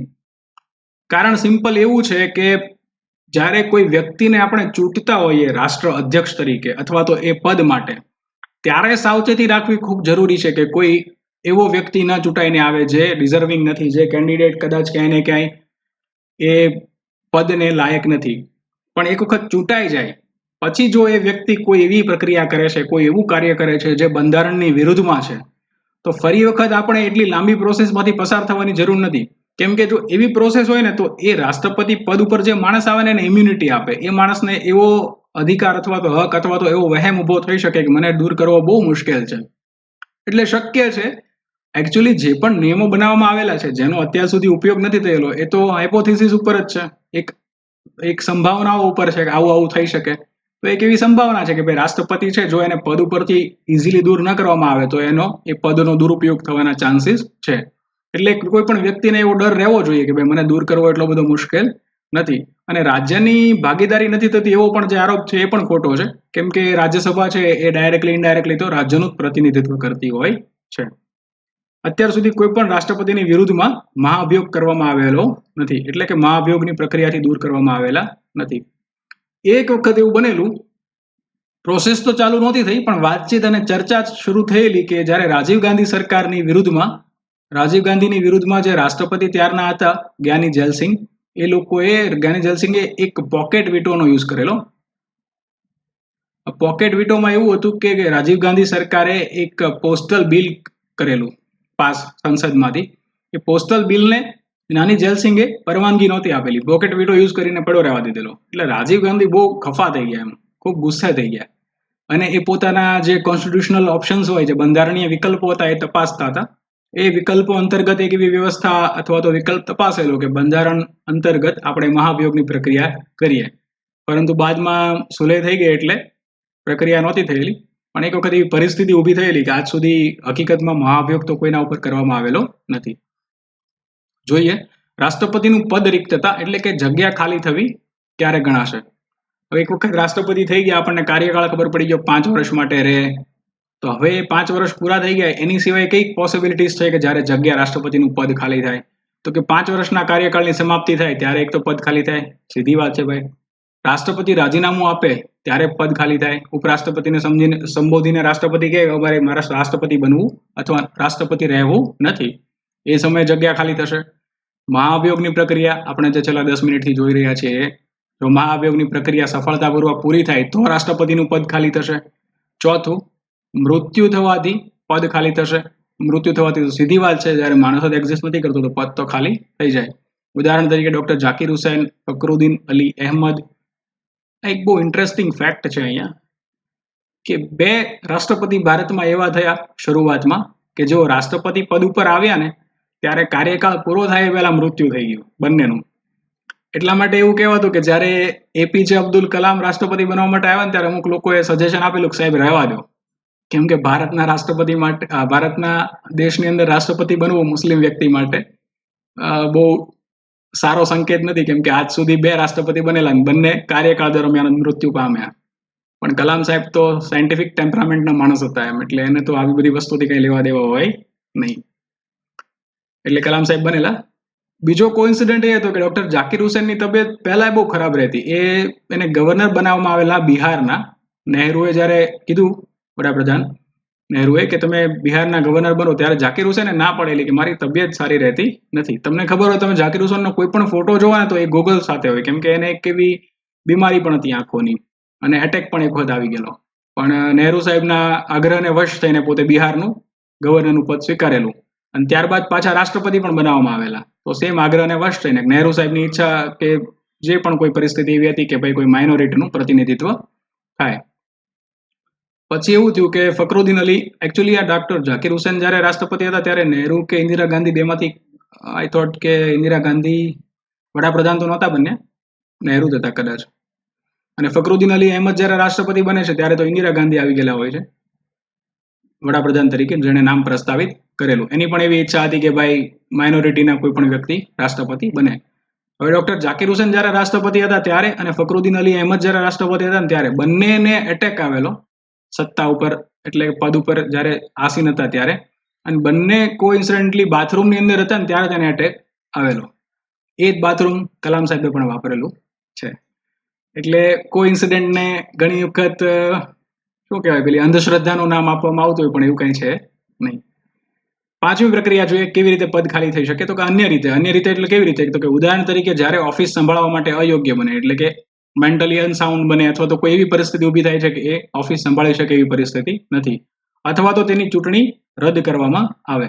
આપણે જોયેલું કે રાષ્ટ્રપતિની પ્રોસેસ અથવા ઇલેક્શનની પ્રક્રિયા ચાલુ હોય ત્યારે કોઈ પણ પ્રકારનો જો સામેનો જે એનો વિરોધી માણસ છે એને એવું લાગે કે પ્રક્રિયા ચૂંટણીની જે થઈ છે એની અંદર ગોટાળો થયેલો છે, તો એ માણસ સુપ્રીમ કોર્ટમાં જઈ શકે. હવે આપણને આપણી ન્યાય વ્યવસ્થા મેં કીધું એમ ખબર છે કે બહુ લાંબી છે. સુપ્રીમ કોર્ટ ધારો કે 1.5 વર્ષે ફેસલો આપે કે હા ભાઈ ચૂંટણી પ્રક્રિયાની અંદર જે આ વ્યક્તિએ પોતાના એવિડન્સ આપેલા એ એવિડન્સ અથવા તો જે પ્રૂફ આપેલા એ ખોટા છે, આ માણસ પાસે ધારો કે લાભનો પદના મુદ્દા ઉપર જાય છે, જેમ પીએસ સંઘમાં સાહેબ ગયેલા, તો આ માણસ છે ઓફિસ ઓફ પ્રોફિટ ધરાવે છે, એટલા માટે આ રાષ્ટ્રપતિ પદ ઉપર રહેવા માટે લાયક નથી, એવું કહીને પ્રણવ મુખર્જીને હટાવી દે તો પણ જગ્યા ખાલી થશે. 5 કારણો છે કે જેવી રીતે જગ્યા ખાલી થાય. જોકે રાજીનામું અથવા તો દૂર કરવાથી અથવા તો મૃત્યુ અથવા તો અન્ય કોઈ પણ કારણો દ્વારા ઓફિસ ખાલી પડે ત્યારે આવી ખાલી જગ્યાને તારીખથી લઈને, જે તારીખે ખાલી થાય છે એ તારીખથી લઈને 6 મહિનાની અંદર ચૂંટણી યોજવી જોઈએ. આ ફરજિયાત છે, એકચ્યુઅલી જોઈએ નહીં, ચૂંટણી યોજવી જ પડે. કોઈ પણ વ્યક્તિનું મૃત્યુ થાય અથવા કોઈ વ્યક્તિ રાજીનામું આપે અથવા તો કોઈ વ્યક્તિને પદ ઉપરથી દૂર કરવામાં આવે એ સમયે 6 મહિનાની અંદર ફરજિયાતપણે ચૂંટણી યોજવી જોઈએ અને નવા રાષ્ટ્રપતિનો ચુનાવ કરવો જોઈએ. જ્યારે ફક્ત કાર્યકાળ પૂરો થતો હોય ને, કાર્યકાળ પૂરો થવાથી પદ ખાલી થતું હોય ત્યારે કાર્યકાળ પૂરો થાય તે પહેલા કોઈ પણ સંજોગોમાં રાષ્ટ્રપતિની ચૂંટણી યોજવી ફરજિયાત છે. કોવિંદ સાહેબનું ધારો કે 2020ની અંદર પોતાનો કાર્યકાળ પૂરો થઈ જાય છે, તો 2020ના ડિસેમ્બર મહિનામાં આપણે ચૂંટણી પ્રક્રિયા પૂરી કરી દેવી જોઈએ, જેથી કરીને આપણી પાસે નવા રાષ્ટ્રપતિ હોય અને 2021 ચાલુ થાય ત્યારે આપણે નવા રાષ્ટ્રપતિને કહી શકીએ કે વેલકમ. બરાબર. કોઈ પણ કારણોસર નવા રાષ્ટ્રપતિની ચૂંટણીમાં વિલંબ થાય છે તો ત્યાં સુધીમાં આઉટગોઈંગ રાષ્ટ્રપતિ પદ સંભાળવાનું ચાલુ રાખે છે. જ્યારે તેના અનુગામી ચાર્જ સ્વીકારે ત્યારે પોતે પદ ખાલી કરે છે. આ એક જ પરિસ્થિતિમાં રાષ્ટ્રપતિ 5 વર્ષ કરતા વધારેનો કાર્યકાળ ભોગવે છે. બંધારણમાં આવી વ્યવસ્થા કરવામાં આવેલી છે. સમજો કે 20માં છે એ રામનાથ કોવિંદ સાહેબનું કાર્યકાળ પૂરો થઈ જાય છે અને ડિસેમ્બરમાં ઇલેક્શન થતું નથી અને 2021 આવી જાય છે, ઇલેક્શન નથી થતું. ધારો કે અત્યારે જેવી રીતે કોરોના ચાલુ છે એમ કોરોના જ ચાલુ છે, એટલે ઇલેક્શન થવાના કોઈ ચાન્સીસ નથી. તો શું થશે? તો 2021 આવી ગયું, 2021નો જાન્યુઆરી થઈ ગયો, ફેબ્રુઆરી થઈ ગયો, માર્ચ થઈ ગયો, એપ્રિલ અને મે મહિનામાં એવી પરિસ્થિતિ થાય છે કે ઇલેક્શન થઈ શકે. તો જે આ 4-5 મહિનાનો કાર્યકાળ છે ને ત્યાં સુધી ઉપરાષ્ટ્રપતિ નહીં, રાષ્ટ્રપતિ જે આઉટગોઈંગ રાષ્ટ્રપતિ છે ને રામનાથ કોવિંદ સાહેબ કે રાષ્ટ્રપતિ હતા અને કાર્યકાળ પૂરો થવાનો હતો, એ જ રાષ્ટ્રપતિ આ 5 મહિના સુધી ફરી વખત આઉટગોઈંગ રાષ્ટ્રપતિ તરીકે કામ કરશે અને મેમાં જ્યારે ઇલેક્શન થશે અને પછી જે નવા રાષ્ટ્રપતિ આવશે એને પોતાનો પદ આપશે. આ પરિસ્થિતિમાં વાઇસ પ્રેસિડેન્ટ ને રાષ્ટ્રપતિ તરીકે કામ કરવાની અથવા રાષ્ટ્રપતિના કાર્યો ડિસ્ચાર્જ કરવાની તક મળતી નથી, કારણ કે જૂના રાષ્ટ્રપતિ હાજર છે. આપણને ખબર છે કે કાર્યકાળ જે પૂરો થાય છે એ કાર્યકાળ પૂરો થયા સિવાયની જેટલી વસ્તુ છે, જેમ કે મૃત્યુ છે, રાજીનામું છે, પદ ઉપરથી દૂર કરે છે, અથવા તો અન્ય કારણો જેમ કે સુપ્રીમ કોર્ટ ના પાડે છે કે ઇલેક્શન ખોટું છે, એવા કોઈ પણ કારણોસર રાષ્ટ્રપતિ હટશે એની જગ્યા પરથી ત્યારે ઉપરાષ્ટ્રપતિ છે એ પદ સંભાળશે. ફક્ત કાર્યકાળ પૂરો થશે ને ત્યારે ઉપરાષ્ટ્રપતિ નહીં સંભાળે, કેમ કે જૂના રાષ્ટ્રપતિ તો હજી હાજર જ છે, નવા રાષ્ટ્રપતિ આવવાની વાર છે. જ્યારે રાજીનામા દ્વારા, મહાભિયોગ દ્વારા, મૃત્યુ દ્વારા અથવા અન્ય કોઈ કારણોના કારણે જગ્યા ખાલી થાય ત્યારે નવા ચૂંટાયેલા રાષ્ટ્રપતિને પદ સંભાળ્યાની તારીખથી 5 વર્ષની સંપૂર્ણ મુદ્દત માટે પદ રહેશે. અનુચ્છેદ 62. શું આનો મતલબ થાય સમજીએ. પહેલા આ સમજી લઈએ પછી મતલબ સમજાવું. રાષ્ટ્રપતિનું સ્થાનમાં જ્યારે રાજીનામા દ્વારા, મહાભિયોગ દ્વારા, મૃત્યુ દ્વારા અથવા અન્ય કોઈ કારણોસર જગ્યા ખાલી પડે ત્યારે ઉપરાષ્ટ્રપતિ નવા રાષ્ટ્રપતિની પસંદગી થાય ત્યાં સુધી રાષ્ટ્રપતિની જેમ કાર્ય કરે છે. આ સમજી લઈએ પછી આખું એક્સપ્લેન કરું, ડોન્ટ વરી. જ્યારે રાષ્ટ્રપતિ ગેરહાજર હોય, માંદગીના કારણે અથવા અન્ય કોઈ કારણોસર તેમના કાર્યો કરવામાં અસમર્થ છે ત્યારે ઉપરાષ્ટ્રપતિ તેમના સ્થાને કાર્યો કરે છે અને જ્યાં સુધી રાષ્ટ્રપતિ ફરી તેનો પદભાર ન સ્વીકારે ત્યાં સુધી ઉપરાષ્ટ્રપતિ છે એ રાષ્ટ્રપતિ તરીકે કાર્ય કરશે. ઓકે, હવે સમજો આ સિમ્પલ. આનો મતલબ કેવો થાય કે ધારો કે આપણે ડોક્ટર ઝાકીર હુસેન જ લઈએ. ડોક્ટર ઝાકીર હુસેન આવે છે સત્તા ઉપર અને 2 વર્ષનો કાર્યકાળ ભોગવે છે. 2 વર્ષની અંદર એનું મૃત્યુ થાય છે, બરાબર. 2 વર્ષનું મૃત્યુ થઈ જાય તો કાર્યકાળ રાષ્ટ્રપતિનો કેટલા વર્ષનો હોય? તો કે 5 વર્ષનો હોય. બાકી વધ્યા કેટલા? 3 વર્ષ. હવે તમારો નિયમ શું કહે છે? તો નિયમ એ કહે છે કે જ્યારે રાષ્ટ્રપતિનું પદ ખાલી થાય ત્યારથી લઈને 6 મહિનામાં ફરજિયાતપણે ચૂંટણી કરાવવી પડે. એટલે ધારો કે 3 માંથી 6 મહિનામાં 6ઠા મહિને ચૂંટણી થાય છે, એટલે કાર્યકાળ કેટલો વધ્યો? 2.5 વર્ષનો, બરાબર. તો જે નવા રાષ્ટ્રપતિ આવશે ચૂંટાઈને 6 મહિનાના અંતે, એને આ 2.5 વર્ષનો કાર્યકાળ મળશે કે પૂરો 5 વર્ષનો કાર્યકાળ મળશે? તો કે નવા રાષ્ટ્રપતિને બંધારણના નિયમ પ્રમાણે પૂરો 5 વર્ષનો કાર્યકાળ મળશે. અમેરિકામાં એવું નથી. અમેરિકામાં ધારો કે આ રીતે ત્યાં 4 વર્ષનો કાર્યકાળ છે રાષ્ટ્રપતિ માટે. 4 વર્ષમાં 2 વર્ષે કોઈ રાષ્ટ્રપતિનું મૃત્યુ થાય છે તો એ સમયે બાય ડિફોલ્ટ જે વાઇસ પ્રેસિડેન્ટ હશે ને, ત્યાં નવું ઇલેક્શન નહીં થાય. વાઇસ પ્રેસિડેન્ટને પ્રેસિડેન્ટ ગણવામાં આવશે અને એ પ્રેસિડેન્ટને 2 વર્ષનો કાર્યકાળ એઝ અ પ્રેસિડેન્ટ આપવામાં આવશે. કોઈ પ્રકારની ઇલેક્શન વગેરે નહીં થાય. વાઇસ પ્રેસિડેન્ટ ડાયરેક્ટલી પ્રેસિડેન્ટ બનશે અને એને 2 જ વર્ષનો કાર્યકાળ ભોગવવા મળશે. જ્યારે ભારતમાં એવું નથી.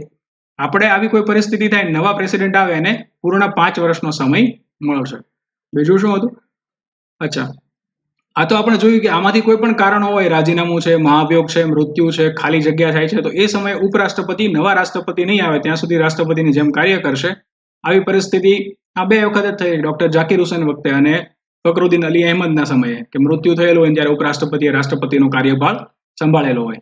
પણ નિયમ એવું કહે છે કે જ્યાં સુધી આવશે ત્યાં સુધી નહીં, 6 મહિનામાં તો તમારે ઇલેક્શન કરવાના જ છે. એટલે મેક્સિમમ ઉપરાષ્ટ્રપતિ છે એ 6 મહિના સુધી રાષ્ટ્રપતિ તરીકે કાર્ય કરી શકે. જ્યારે ગેરહાજર હોય, માંદગીના કારણે અથવા અન્ય કોઈ પણ કારણોસર કાર્ય કરવામાં અસમર્થ હોય છે, ત્યારે ઉપરાષ્ટ્રપતિ છે તે તેમના સ્થાને કાર્ય કરે છે. આવું એકચ્યુઅલી બાબુજીના સમયમાં થયેલું. ડોક્ટર રાજેન્દ્ર પ્રસાદનો બીજો કાર્યકાળ ચાલુ હતો ત્યારે કઈ એવી પરિસ્થિતિ આવી કે 6-1 મહિના સુધી એને દમાની બીમારી હતી. તો દમાની બીમારીમાં 6 મહિના કે 4 મહિના સુધીનો સમય એવો હતો કે રાષ્ટ્રપતિ હોવા છતાંય રજા ઉપર ગયેલા ટ્રીટમેન્ટ માટે. તો એ સમયે વાઇસ પ્રેસિડેન્ટે પદ, એટલે કે ઉપરાષ્ટ્રપતિ જે હોય એને પદ સંભાળેલું. આવી કોઈ પણ પરિસ્થિતિ થાય ત્યારે ઉપરાષ્ટ્રપતિ પદ સંભાળશે. જો ઉપરાષ્ટ્રપતિનું પદ ખાલી હોય ત્યારે ભારતના મુખ્ય ન્યાયાધીશ અથવા તો જેની ઓફિસ અથવા તો તેની પણ જો ઓફિસ ખાલી છે તો સુપ્રીમ કોર્ટના વરિષ્ઠ ન્યાયાધીશ પદ સંભાળશે અથવા રાષ્ટ્રપતિ તરીકે કાર્ય કરશે. 1969 થી કાયદાકીય સંશોધનથી આ વસ્તુ એડ કરવામાં આવેલું. કેમ કે કાલે જે આપણે વીવી ગીરી કેસ જોયેલો, તો કે વીવી ગીરી છે એ કોણ હતા? વાઇસ પ્રેસિડેન્ટ હતા. ઓકે, વાઇસ પ્રેસિડેન્ટ હતા અને પ્રેસિડેન્ટ કોણ હતું? તો કે ડોક્ટર ઝાકિર હુસેન હતા.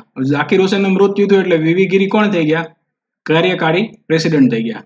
કાર્યકારી પ્રેસિડેન્ટ થઈ ગયા અને એને પાછું શું કરવું હતું? ઇલેક્શન લડવું હતું. કોનું? તો કે રાષ્ટ્રપતિનું. કેમ? તો કે ઇન્દિરા ગાંધીએ કીધેલું. કાલે આપણે આખો કેસ ડિટેલમાં ડિસ્કસ કરેલો. એટલે એ શું કરે છે કે વાઇસ પ્રેસિડેન્ટના પદ ઉપરથી પણ રાજીનામું આપી દે છે. હવે સમજો દેશમાં કેવો અવકાશ ઉભો થાય છે કે વાઇસ પ્રેસિડેન્ટ પણ નથી, પ્રેસિડેન્ટનું પણ મૃત્યુ થયેલું છે. તો એ સમયે કોણ કામ કરશે? તો ઇન્દિરા ગાંધી ફટાફટ સુધારો કરેલો અને કીધેલું ભાઈ જે ચીફ જસ્ટિસ હોય એ વખતે ચીફ જસ્ટિસ ઓફ ઇન્ડિયા હતા જે આપણા હતા હિદાયતુલ્લા, એવો રાષ્ટ્રપતિ બનેલા અને એ ચીફ જસ્ટિસ ઓફ ઇન્ડિયા છે એ રાષ્ટ્રપતિ તરીકે કાર્ય કરશે. અને જો ચીફ જસ્ટિસ ઓફ ઇન્ડિયા પણ નથી તો જે પણ કોઈ સિનિયર મોસ્ટ જજ હશે એ રાષ્ટ્રપતિ તરીકે કાર્ય કરશે. સમજાઈ ગયું? વીવી ગીરી એટલે કે વીવી ગીરીના કેસમાં ચીફ જસ્ટિસ ઓફ ઇન્ડિયા જે હિદાયતુલ્લા રાષ્ટ્રપતિ બનેલા, જે ચીફ જસ્ટિસ હતા, એ 1 મહિના સુધી રહેલા. ભારતના બંધારણની અંદર, બંધારણીય ઇતિહાસની અંદર આ ફક્ત એક જ એવો દાખલો છે. જ્યારે કોઈ પણ વ્યક્તિ એટલે કે ઉપરાષ્ટ્રપતિ ભારતના મુખ્ય ન્યાયાધીશ અથવા સુપ્રીમ કોર્ટના સૌથી વરિષ્ઠ ન્યાયાધીશ રાષ્ટ્રપતિ તરીકે અથવા તો રાષ્ટ્રપતિના કાર્યો કરે છે ત્યારે તેને રાષ્ટ્રપતિને મળતી બધી જ સવલતો મળે છે અને રાષ્ટ્રપતિને મળતી ઇમ્યુનિટી પણ મળે છે. સંસદ દ્વારા નિર્ધારિત ભથ્થા, વિશેષાધિકારો અને પગાર પણ મળવાને પાત્ર છે. એટલે જે આ હિદાયતુલ્લા સાહેબ જે આવેલા ચીફ જસ્ટિસ ઓફ ઇન્ડિયા 1 મહિના માટે, તો એને મહિના માટે રાષ્ટ્રપતિનો પગાર મળેલો હશે, અધિકારો મળેલા હશે, સવલતો મળેલી હશે અને ઇમ્યુનિટી પણ મળેલી હશે. બંધારણમાં એવી વ્યવસ્થા કરવામાં આવેલી છે. થોડા ક્વેશ્ચન જોઈ લઈએ ફટાફટ, જેટલું અત્યાર સુધી આવ્યું છે. કે સંઘની કારોબારી સત્તા કોનામાં નિહિત થાય છે? તો વાસ્તવિકતામાં તો વડાપ્રધાનમાં થાય છે. પણ આપણે જેમ જોયું કે બંધારણ પ્રમાણે ભલે કાર્યકારી હેડ કોણ છે? તો કે રાષ્ટ્રપતિ છે. આન્સર શું આવશે? રાષ્ટ્રપતિ. સવાલ બીજો જોઈએ. આ સવાલ એકચ્યુઅલી ક્યાંય ને ક્યાંય પૂછાણેલા છે. જેમ કે આ લેક્ચરર આયુર્વેદિક વર્ગ 1 છે ને, આ બધી એક્ઝામ જીપીએસસી દ્વારા લેવાય છે. એણે પૂછેલો 2018માં. મેં જાણી જોઈને સવાલ થોડા લીથલ એટલે કે સહેલા રાખેલા છે, જેથી કરીને શરૂઆતમાં થોડો મોરલ બૂસ્ટ રહે. આ સવાલ પૂછાણેલો છે નગરપાલિકા ચીફ ઓફિસર વર્ગ 3. આ એક્ઝામ પણ જીપીએસસી લે છે 2018માં, કે રાષ્ટ્રપતિની ચૂંટણીમાં એક સાંસદના સભ્યના મતનું મૂલ્ય કેટલું? તો કે બધા રાજ્યોના બધા એમએલએના મતોના કુલ મૂલ્ય છેદમાં સંસદના કુલ ચૂંટાયેલા સભ્યો. આ જવાબ સાચો છે. બીજા ઓપ્શન્સ ખોટા શું છે? તો કે રાજ્યની કુલ વસ્તી છેદમાં રાજ્ય વિધાનસભાના કુલ ચૂંટાયેલા સભ્યો 1/1000. તો આ તો એમએલએના મતનું મૂલ્ય છે. રાજ્યની કુલ વસ્તી રાજ્યના કુલ ચૂંટાયેલા સભ્યો, આ તો વસ્તુ ઇનલોજિકલ છે. રાજ્યોના કુલ ધારાસભ્યના છેદમાં રાજ્યના કુલ ચૂંટાયેલા સભ્યો ઇલોજિકલ છે. આવી તો કઈ વાત સાંભળેલી નથી. જવાબ શું થશે? બધા રાજ્યોના બધા એમએલએના મતોનું કુલ મૂલ્ય સંસદના કુલ ચૂંટાયેલા સભ્યોનું મૂલ્ય, કુલ ચૂંટાયેલા સભ્યોની સંખ્યા. બરાબર. ઓકે. આ સવાલ પૂછાણેલો છે લેક્ચરર વર્ગ એ. આ પણ જીપીએસસી એક્ઝામ લે છે. ભારતના બંધારણના કાયદા સમક્ષ સમાનતાના સંદર્ભમાં નીચે પૈકી કઈ બાબત અપવાદ છે? આ એકચ્યુઅલી આપણે ફંડામેન્ટલ રાઇટ નથી ભણેલા, એટલે કે મેં લેક્ચર નથી લીધેલા. જો કોઈને ખ્યાલ હોય તો આઈડિયા આવી જશે. આપણે જોયું કે રાષ્ટ્રપતિ છે એને ઇમ્યુનિટી આપવામાં આવે છે. એને તમે અરેસ્ટ ન કરી શકો, કેદ ન કરી શકો, એની વિરુદ્ધમાં કોઈ પણ પ્રકારની કાર્યવાહી ન કરી શકો, કાયદાકીય એટલે કે સિવિલ અથવા તો ક્રિમિનલ કોઈ પણ પ્રકારની. તો આ તો નોર્મલ લોકો કરતા થોડોક અપવાદ થયેલો. એટલે રાષ્ટ્રપતિ અથવા રાજ્યપાલ. વિદેશી સાર્વભૌમત્વ તો ઉપરમાંથી કોઈ નહીં કે ફક્ત રાષ્ટ્રપતિ, તો એવું નથી. રાષ્ટ્રપતિ અને રાજ્યપાલ બંને પાસે આ પાવર રહેલો છે. ઓકે મિત્રો, તો હવે જે કાલનો અથવા તો જે ત્રીજો લેક્ચર અને છેલ્લો લેક્ચર આપણો હશે, તેમાં આપણે જોઈશું રાષ્ટ્રપતિની સત્તા, એટલે કે એના કાર્યો કેવી પ્રકારના છે, કેવા પ્રકારના કાર્યો કરે છે, એની અલગ અલગ શક્તિઓ, એની જે પ્રક્રિયાઓ છે, એના વિશે ડિટેલમાં જોઈશું.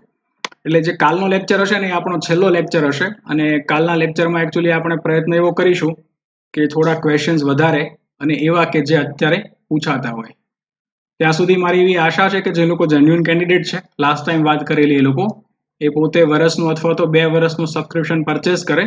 મારો આ કોડ યુઝ કરશો VMUS, then you get a 10% discount. તો તમે છે ને પ્લસ ક્લાસીસનો લાભ લઈ શકશો.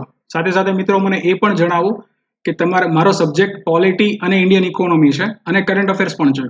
તો તમે જો કોઈ એવા સબ્જેક્ટ ઉપર લેક્ચર ઈચ્છતા હોય જે ટિપિકલ જે આપણા ક્લાસીસ છે એના પ્રોસેસમાં નથી આવતો અથવા સિલેબસમાં નથી આવતો, પણ એક્ઝામ પોઈન્ટ ઓફ વ્યૂથી તમને મદદરૂપ થતું હોય કોઈ પણ એવી પ્રક્રિયા, તો તમે મને કમેન્ટ સેક્શનમાં જણાવો. જે ચેટનું ઓપ્શન્સ છે ને ત્યાં ન જણાવો, લેક્ચરનો જે કમેન્ટ સેક્શન હોય ને ત્યાં સબ્જેક્ટ લખો. જો બહુમતી દ્વારા એવો કોઈ સબ્જેક્ટ આવશે તો આપણે અનએકેડમીનો જે સ્પેશિયલ ક્લાસીસ આવે છે, જે બધા માટે ફ્રી ઓફ કોસ્ટ છે, ત્યાં તમારે સબસ્ક્રિપ્શન લેવાની જરૂર નથી. તમારી પાસે એપ્લિકેશન હોય તો તમે કોર્સ અથવા તો એક ક્લાસ અટેન્ડ કરી શકો. તો આપણે એ પર્ટિક્યુલર ટોપિકને ત્યાં કવર કરવાનો પ્રયત્ન કરીશું. તો તમે જુઓ કે એવી રીતે બધું જો કોમન શક્ય બનતું હોય તો આપણે લઈશું. ઓકે, તો નેક્સ્ટ ટાઈમ મળીએ, ત્યાં સુધી જય હિન્દ.